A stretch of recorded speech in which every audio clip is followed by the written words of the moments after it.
I really don't like this content thing, but I thought this was such an important story that I wanted to get it out. In 2019, I got bit by the vegetarian bug. I liked the idea of not supporting an industry that had so much animal cruelty. But very quickly I learned the vegetarian diet did not work for me.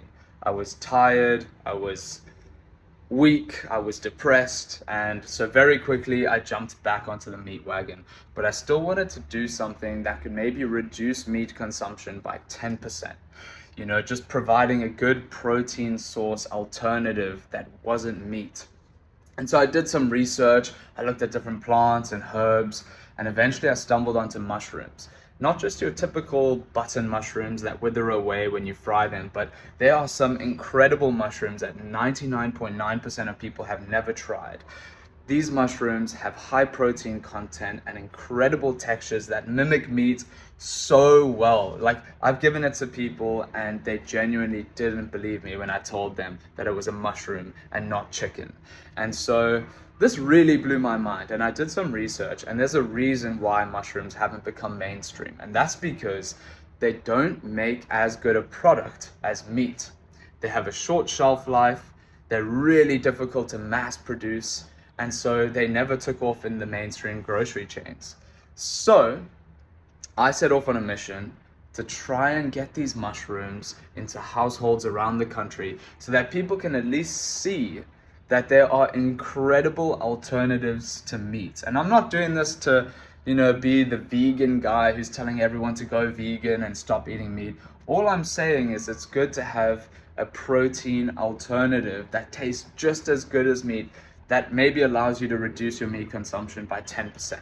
If we can all reduce our meat consumption by 10%, we're saving hundreds of millions of lives.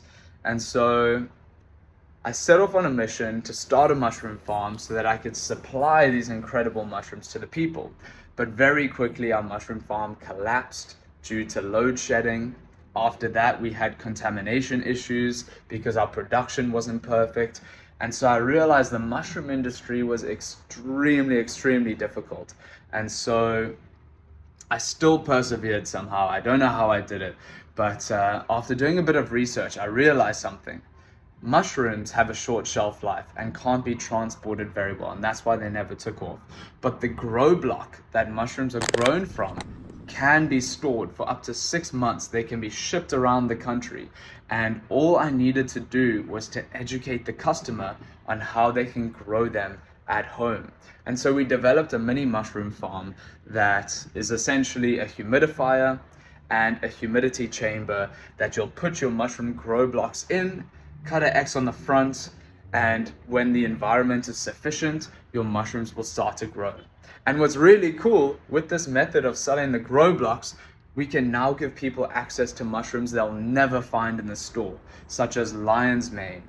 Chicken of the woods is coming very soon. We've got reishi, pink oyster mushrooms, chestnut mushrooms. These are incredible mushrooms that are so meaty and full of protein and have so many benefits, and we can never get them in the store because they just don't make a profitable product compared to meat and compared to vegetables. However, it's been my mission to make these mushrooms mainstream, and so this is what I've been doing for the last 5 years. If you stand with me on this mission, then please click the link below, look at the process, dip your toe in mycology, because I believe instead of printing all these synthetic meats and trying to, print an egg and print these proteins, I think the answer has been with us the whole time.